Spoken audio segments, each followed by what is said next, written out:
Hello दोस्तों, स्वागत है आपका अपने YouTube चैनल गणेश वर्ल्ड पर। तो कैसे हैं आप सभी? उम्मीद है कि सब बढ़िया होंगे, पढ़ाई भी ठीक चल रही होगी। अच्छा, और एक बात और आपसे विशेष करनी थी कि जैसा कि आपको पता है कि बोर्ड के एग्ज़ाम आने वाले हैं कुछ ही समय में, और ठंड भी अपनी चरम सीमाओं पर चल रही है, तो अपने स्वास्थ्य का भी विशेष ध्यान दें, है ना। क्योंकि अब परीक्षा आने वाली है, हमने साल भर से कुछ पढ़ा नहीं है, या पढ़ा भी है तो हमें फिर से उसका रिवीजन करना है। अब वो हम रात रात भर जाग के उसका रिवीजन करेंगे। और जैसा कि ठंड भी अभी आ रही है, तो रात भर जागने में हमें ठंड भी लग सकती है, तो हम जो है बीमारी से भी बचे अभी इस समय पर। मेरा कहने का मतलब ये, ठीक। तो चलिए अब अपने पढ़ाई को आगे बढ़ाते हैं अपन, और आज अपन चर्चा करते हैं व्हीटस्टोन सेतु पर। तो क्या है व्हीटस्टोन सेतु? तो जो प्रोफेसर व्हीटस्टोन थे, उन्होंने देखो जो रजिस्टर्स होते हैं, मतलब प्रतिरोध होते हैं, इनको प्रतिरोध को हल करने की विधि हमारे पास कौन सी पता थी कि या तो हम प्रतिरोधों को श्रेणी क्रम में लगा दें या उनको समांतर क्रम में लगाएं। मान के चलो कोई भी मैंने प्रतिरोध लिए, है ना, मान के चलो ये एक मैंने प्रतिरोध लिया, है ना, और फिर मैंने क्या किया, फिर मान के चलो कि मैंने ये प्रतिरोध ले लिया।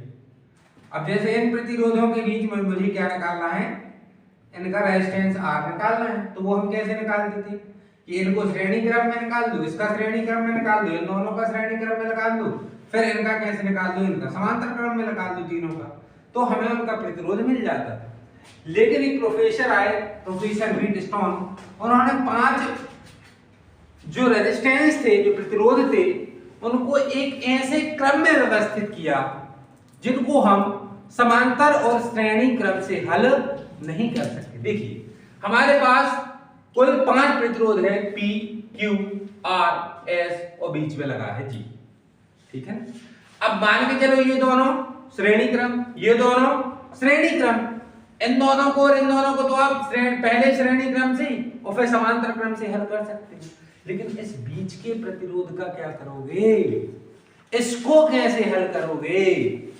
तो इसको ही हल करने के लिए एक सिद्धांत दिया व्हीटस्टोन जी ने, और उस सिद्धांत में उन्होंने कहा कि इसको हल करने के लिए हमें ये जो प्रतिरोध G है, मतलब यहां से बीच से जो धारा जा रही है IG, उसको हमें 0 के बराबर रखना होगा। मतलब हमें इस प्रकार से ये सेल लगाना होगा, इस प्रकार से उसमें करंट फ्लो कराना होगा कि ये जो दिख रहा है ना G प्रतिरोध, इससे होकर जाने वाली धारा क्या हो जाए, शून्य हो जाए।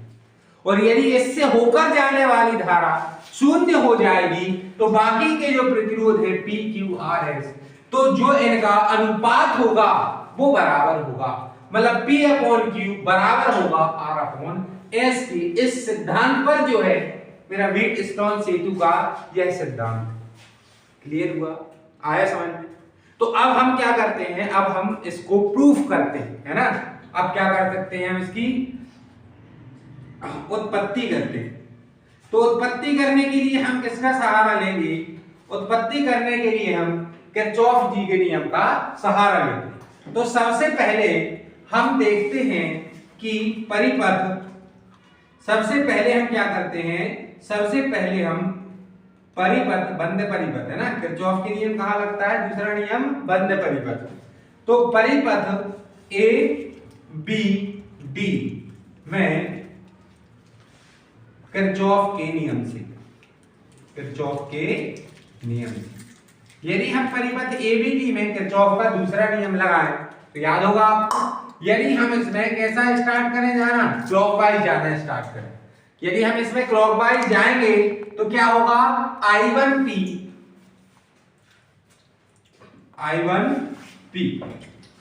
याद है कि नहीं है किरचॉफ का दूसरा नियम?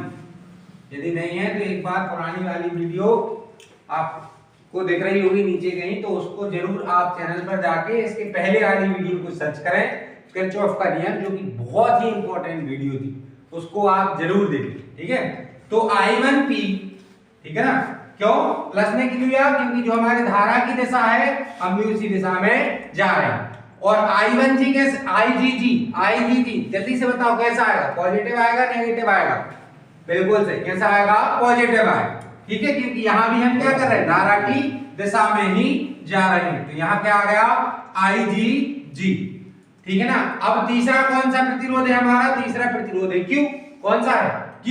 तो अब देखो, अब ये बताओ कि ये पॉजिटिव रहेगा या नेगेटिव रहेगा?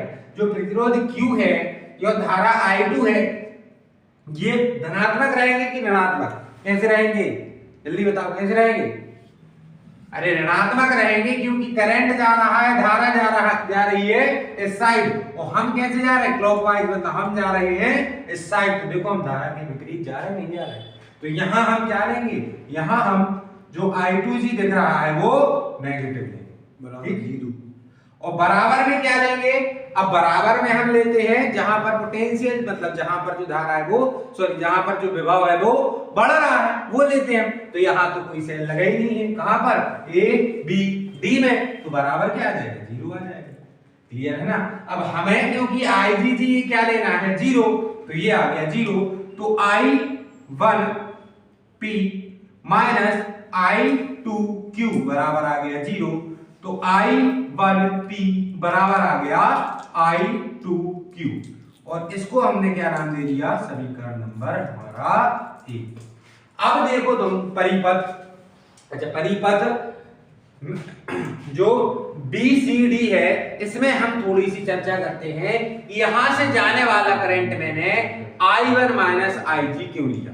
ये हमने लिया है किरचॉफ के प्रथम नियम से। कैसे किरचॉफ के प्रथम नियम से?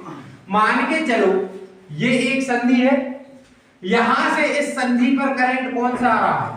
I1, और इस संधि से करंट जा कौन रहा है? IG, और I1 माइनस IG।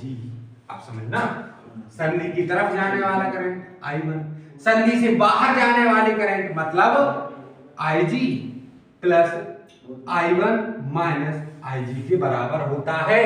यही बोलता है ना किरचॉफ का नियम। यदि यहां देखो IG से IG गए तो I1 बराबर क्या आ गया?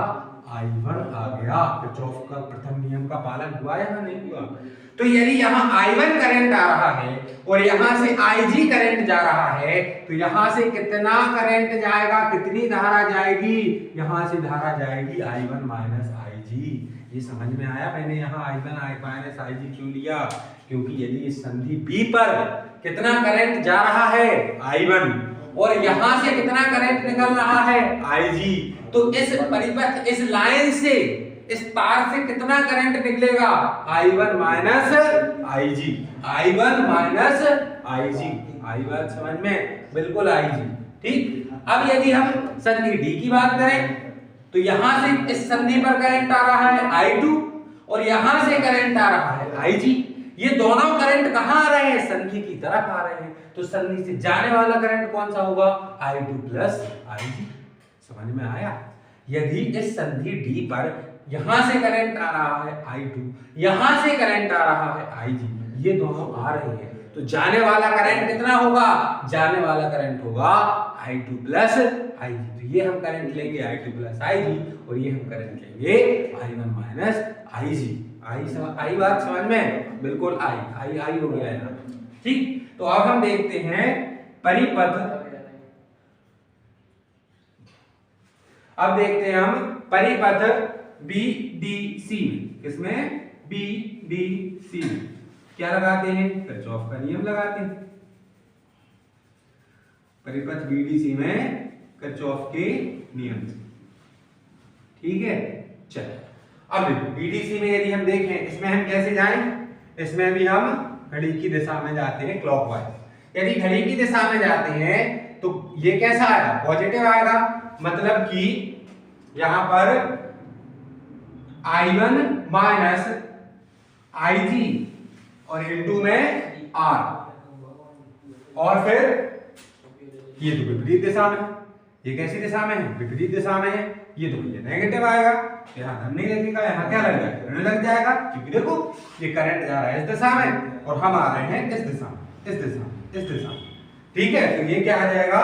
ये ऋणात्मक आ जाएगा I2 प्लस IG, और गुणे गए ये कौन सा है S, ठीक है।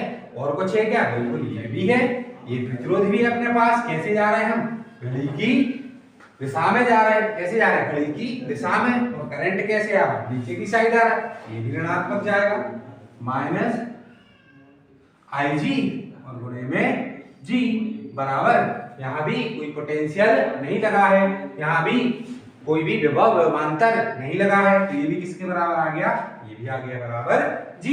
अब इसको थोड़ा हम सॉल्व कर लें तो ये बचेगा I1R माइनस IGR, ठीक, माइनस I2S और ये plus minus IGS minus IGG बराबर क्या आ जाएगा, 0 आ जाएगा नहीं आ जाएगा। अब IG बराबर हमें क्या रखना है, 0। यदि हम IG बराबर 0 रखेंगे तो यहाँ बचा I1R और ये 0 हो गया, ये पूरा क्या हो गया, IG 0 तो ये भी 0, माइनस I2S, अब IG 0 ये भी 0 और ये भी 0, सब 0 0 0, ये बराबर आ गया 0, ये भी बराबर 0, क्या बात। तो यहाँ पर I1R बराबर आ गया किसके, I2S के, और इसको हमने समीकरण नंबर 2 नाम दे दिया। कितना नाम दे दिया, समीकरण नंबर 2।